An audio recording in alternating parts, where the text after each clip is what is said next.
English translation. We are not alone in the vastness of space. Part 1. Unidentified flying objects are haunting the skies. Over the last few decades, such reports have increasingly appeared in a wide variety of newspapers.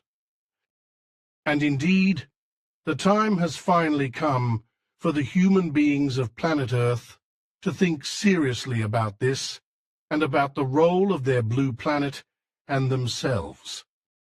Earth is just a small, inconspicuous planet in the infinite space of the universe, which has been circling like a shining blue jewel for billions of years in its orbit around the sun that revitalizes it, which, viewed from far out in space, also only appears as a small fixed star.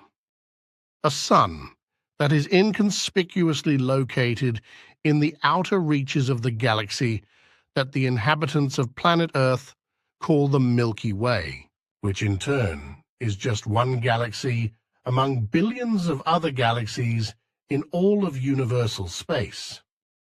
Human beings should realize through their own logical thought process that it really corresponds to an immeasurably megalomaniacal attitude and way of thinking to assume that the earthly human being is the only human life form in the entire universe. Earth's humanity lives megalomaniacally, confused by religious and scientific heresies, in the assumption that creation really has nothing else to do but to take care of the inconspicuously small planet Earth in all of universal space. For decades, there have been thousands of sightings of extraterrestrial or so-called unknown flying objects worldwide. However, human beings, in their self-confident and overconfident way, have an explanation for everything, even if it seems crazy. Such as these UFOs, a flying apparatus of angels of God in heaven, which materialized near our planet and would bring us Earth's humanity a divine message, etc. Such explanations are, of course, simply out of the blue. Such explanations are, of course, simply made up out of thin air, but they are in fact held by religious ufological circles. For serious science and human beings with a truly neutral interest in this phenomenon, however, it should be clear that the unknown flying objects could well be the flying apparatus of space travelers from foreign galaxies and worlds very far away from us. Human beings as we know them, in material form made of flesh and blood, or perhaps with other anatomical differences depending on their origin, dwarf races, titans, poison gas breathers, etc. And it is not for nothing that terrestrial space travel goes to great lengths to make contact with. Extraterrestrial space travelers, the gold-plated aluminium plate of the American space probe launched in 1972, serves as an example. At the present time on Earth, it is unfortunately the case that human beings who make an honest effort in ufological matters are dismissed as cranks or the like. Many a person who has actually seen a UFO and wanted to make this clear to their circle of acquaintances has experienced this fact firsthand. And who wouldn't be terrified of ending up in a madhouse as a crank if they said they had been in contact with extraterrestrial space travelers, or even just had a single conversation if this were actually the case. Of course, extreme caution is required when making such statements, because too many contact hoaxes are springing up like mushrooms all over Earth. People such as Adamski and many others have long been known to be frauds, and caution is advised. However, it can no longer be suppressed and concealed that real UFO sightings have increased in recent decades, and that some of these have also been very well and seriously documented right up to recent times. The denigration and defamation of honest human beings who deal with this subject is also an answer to the question of why extraterrestrial space travelers do not land on Earth in official form. The dismissive and denialist attitude of the majority of our contemporaries, not accepting the existence of other inhabited worlds and their civilizations, is also one of the many reasons for this. On the other hand, there are very honorable reasons for extraterrestrials not to interfere in the affairs of foreign worlds and therefore to work in secret, but also for fear of being captured by our armies, and also to avoid causing mass hysteria or even panic or wars on Earth. A very good example of the suppression of such true events and real contacts with extraterrestrial space travelers is that of a man called Billy Edward Albert Meier, who lives in Switzerland in Hinterschmidruti, near Zurich. This Billy Edward Albert Meier, also known as Billy Edward Albert Meier, is reviled throughout the world as a crank and a fantasist by levels of government, pseudo-UFO research circle, etc., by religious leaders, religious believers, and the media. This despite the fact that he has amply proven his actual true contacts and his many conversations and encounters with extraterrestrial space travelers through countless pieces of evidence such as metal samples, and with hundreds of UFO photos and films found to be real. All his physical and also telepathic contacts, which continue to this day, have been and continue to be disseminated and published by him and a group of committed persons who have formed an association in the form of so-called contact reports.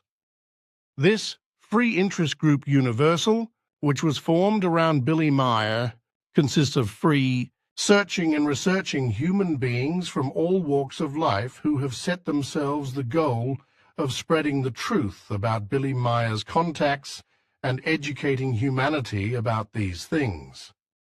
On the basis of the teaching of truth, teaching of the spirit, teaching of life, and as a result of information that Billy Meier has received about our planet and about the connections of the universe, Billy Meier and his community of interest are repeatedly denigrated and discredited by fanatics of all shades and directions. All possible means and methods are used in an attempt to silence Billy Meier and his free community of interest. By 1994, Billy Meier himself had already been the subject of 13 assassination attempts or attempted murders. By 2017, there had already been 23.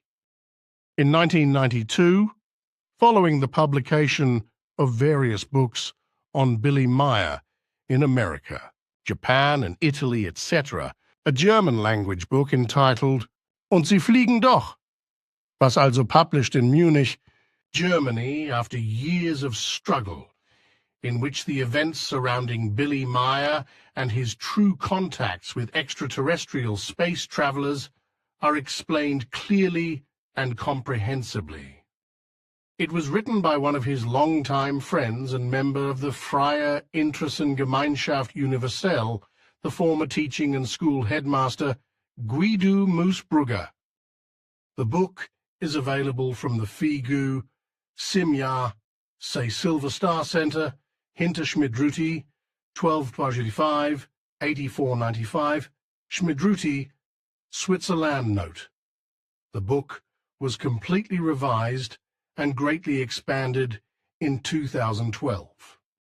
Opponents of Billy Meier can be found in all strata of society, politics, and the cult religions, which would have to draw their conclusions from the teachings of Billy Meier and the extraterrestrials.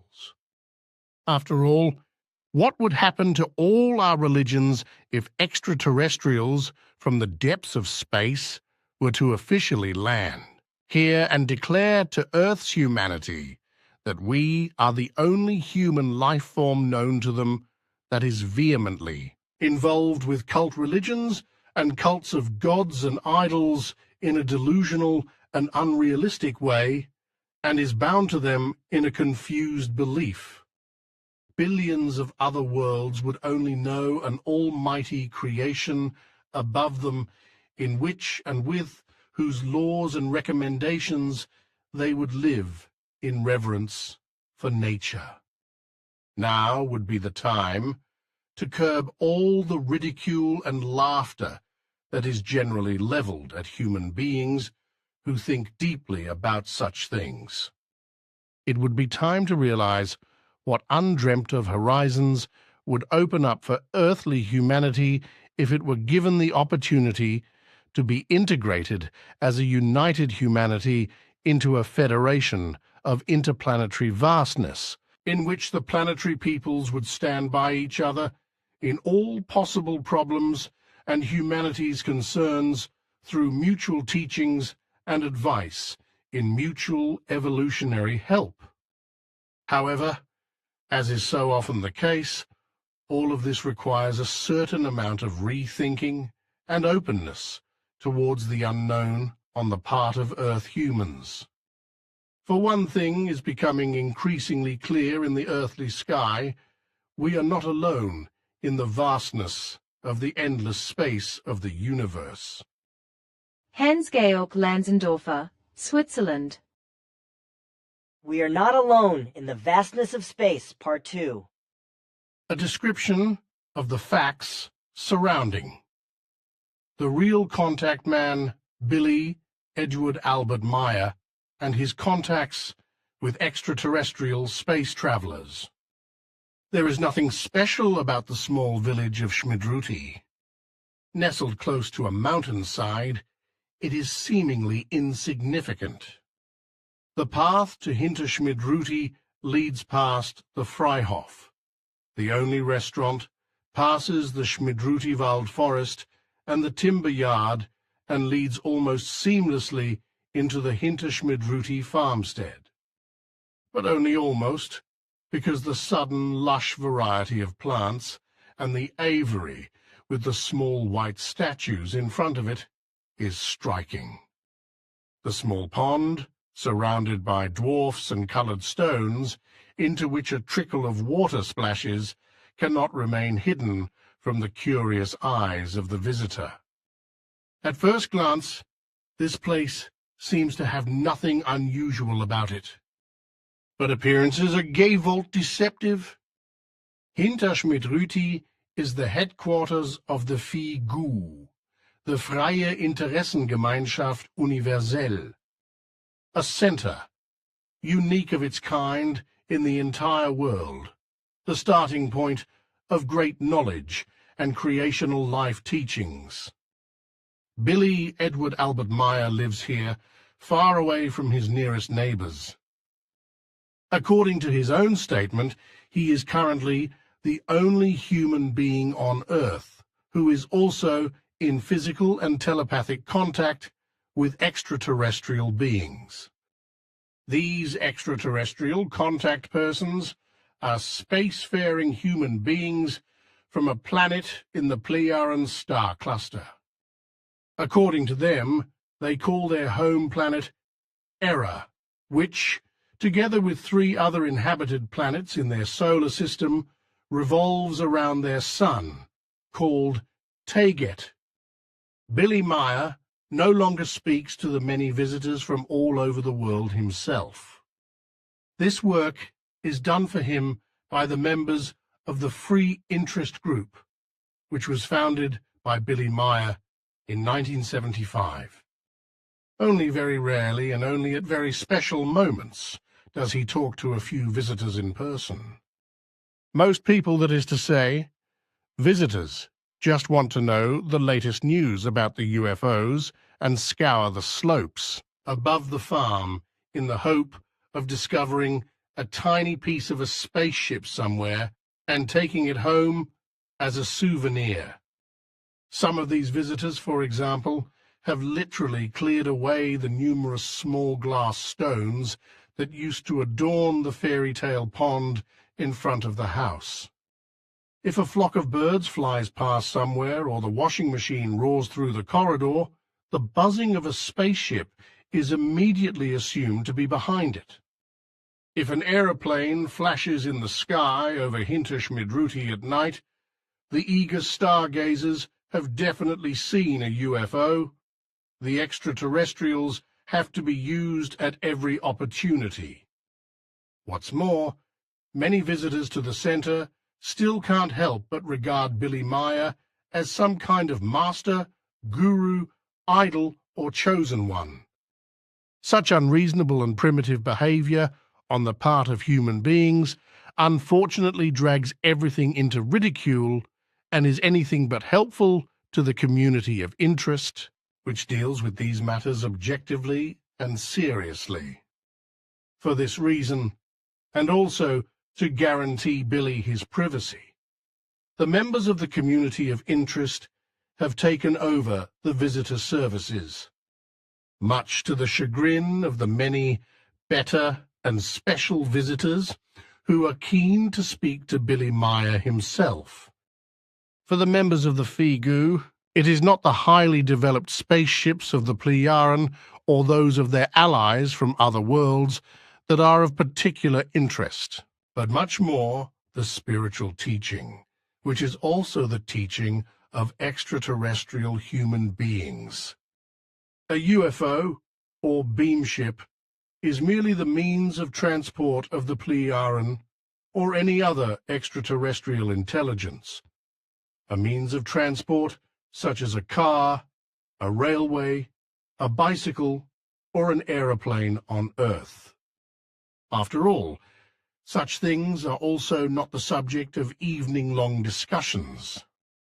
In order to be able to explain and understand the connections between the extraterrestrials' visits to Billy Meier today, the origin must be fathomed and sought deep in the past of Earth's history. Back then, when Earth's humanity was just at the beginning of its development, extraterrestrials landed on our beautiful planet one day. These space travelers had left their original home planets, where there were still wars and disputes. On their flight through the universe, they set off in search of new worlds and eventually settled among the Earth humans. Until then, the Earth humans had lived peacefully in harmony with nature and their environment. This changed with the sudden appearance of the ancestors of today's Plejaren. The extraterrestrial newcomers not only brought their positive customs and traditions with them from their worlds, they also taught the Earth humans to argue among themselves and with each other. The inhabitants of Earth took a liking to this new form of aggressive conflict. They learnt and understood these methods very quickly. After some time, however, the extraterrestrials, the space travelers, left this planet Earth again, together with their highly developed technology, leaving behind a quarrelsome bunch of Earth's humanity who were now left to their own devices again.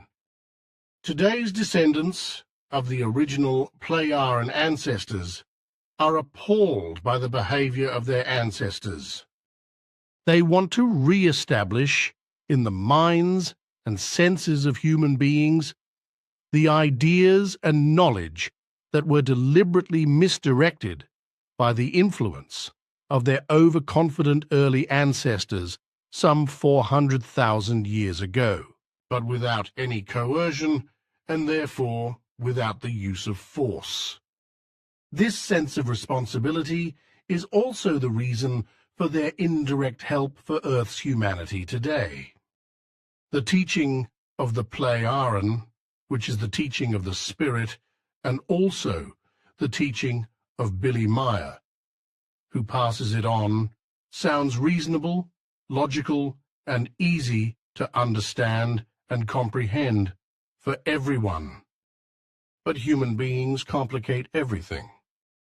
Earth's humanity, according to the philosophy of the extraterrestrials, would only have to abide by the laws of nature, that is to say, the creation, to remedy all its ills and grievances. These laws of nature, that is to say, creation, clearly state that every thinking living being is responsible for its own actions and behavior, in accordance with the age-old saying, human beings are the makers of their own luck. In truth, nothing can or could ever be blamed on the grace or disfavor of some imaginary god or idol sitting on his heavenly throne and determining fate.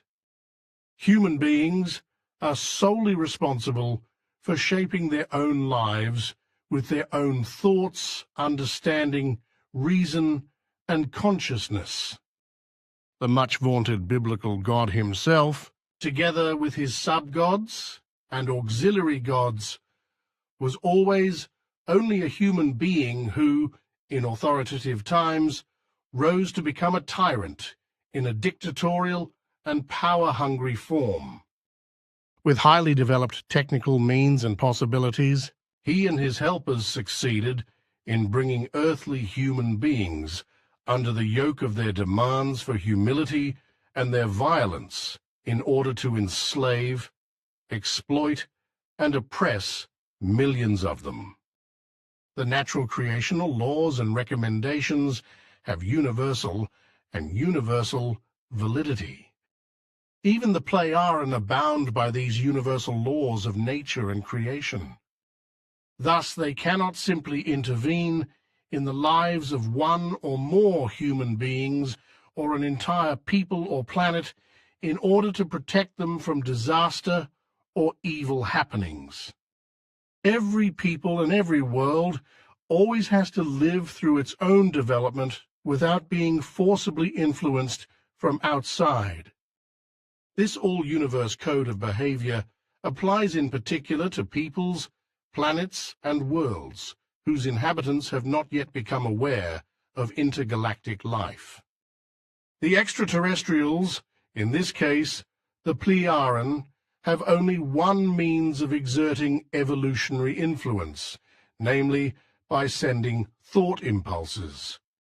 In this wise, they are able to gently stimulate human beings without them realizing it directly. Those affected perceive these impulses as their own ideas from their mind-reason-consciousness block, or subconscious, think about them, and are not surprised. In this way, the Pleiaren act true to the guideline. If human beings do not learn to think, act, and do the correct thing themselves, then it is also no use trying to change them through coercion.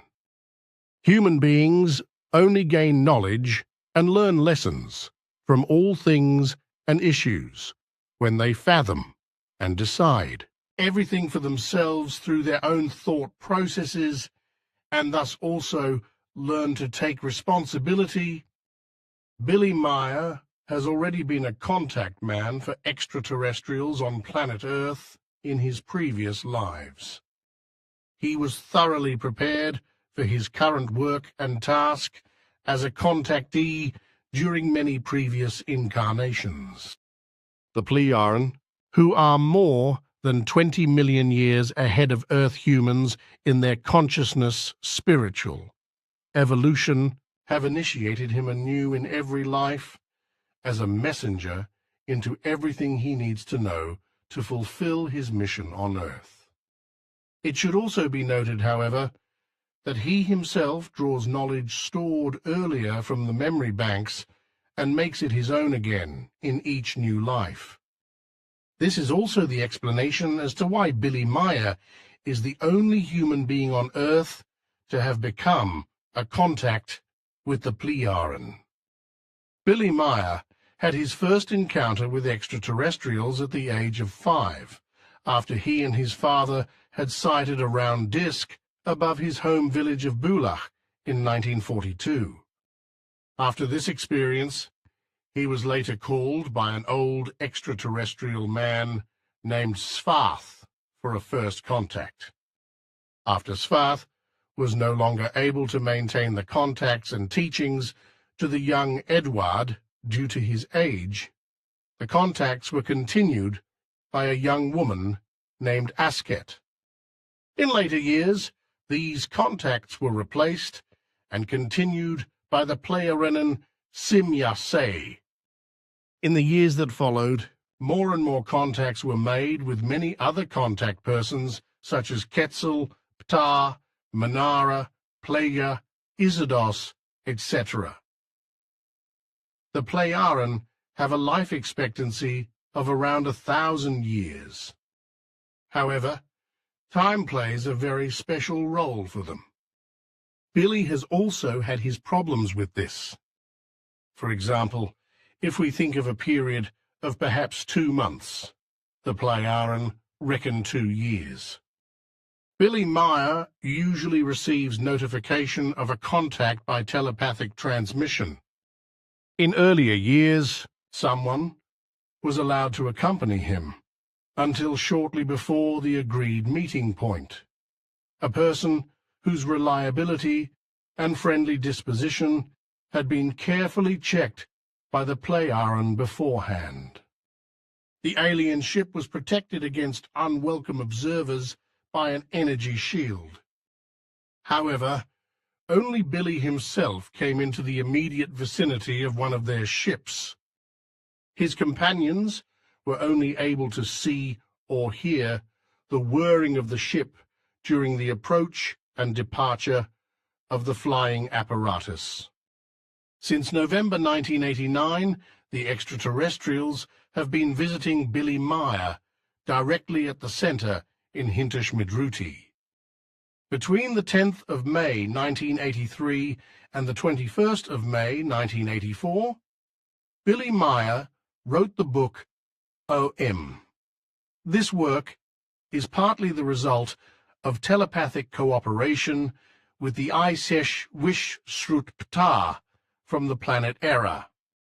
The book OM explains the events on Earth at the beginning of humanity, lists the laws and recommendations of creation, and explains the most important creational rules of order and guidelines.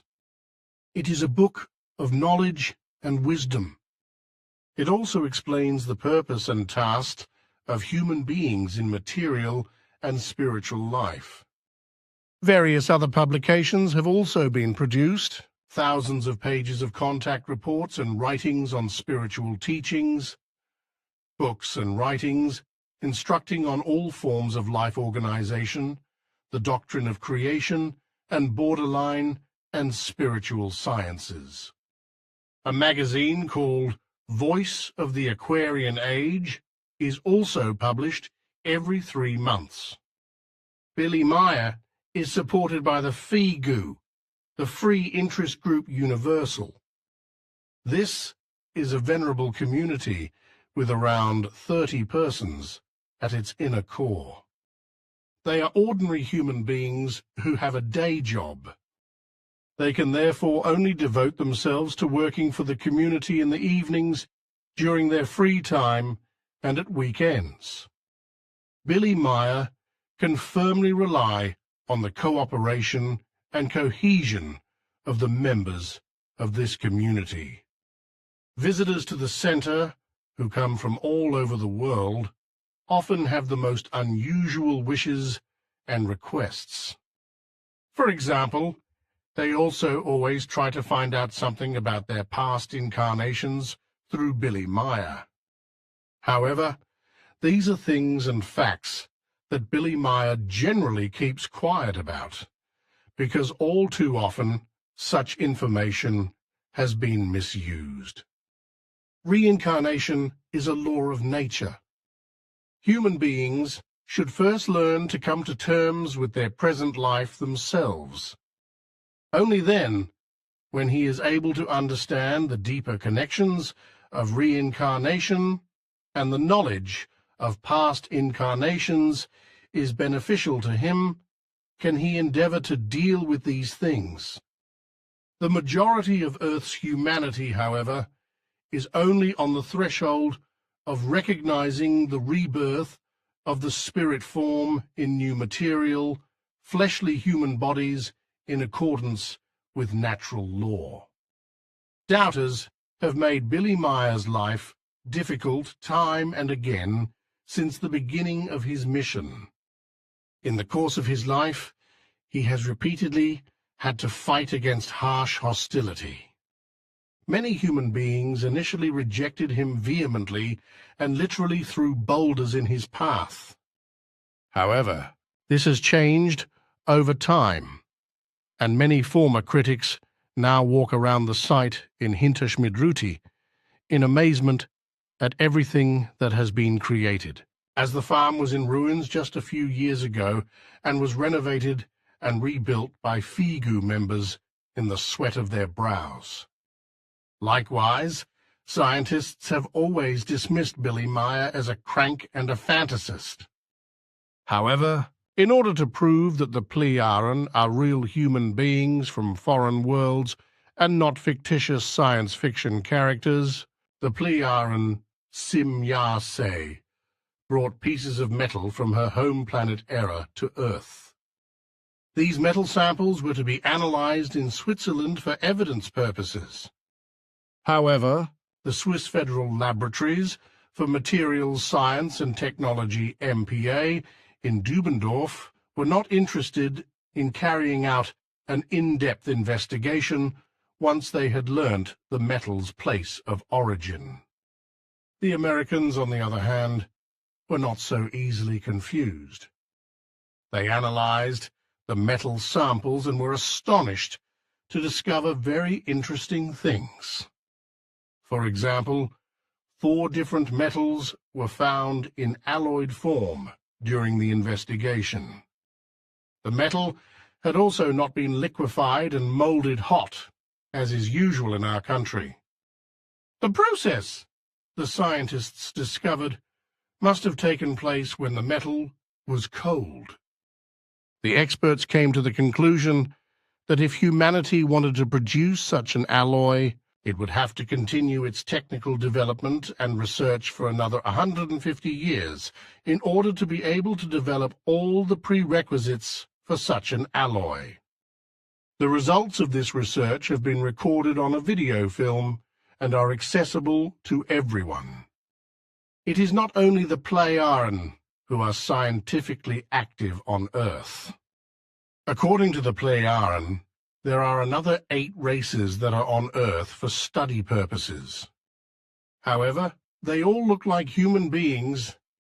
According to the Plejaren, things are very different on their world than here on Earth, also in terms of external circumstances.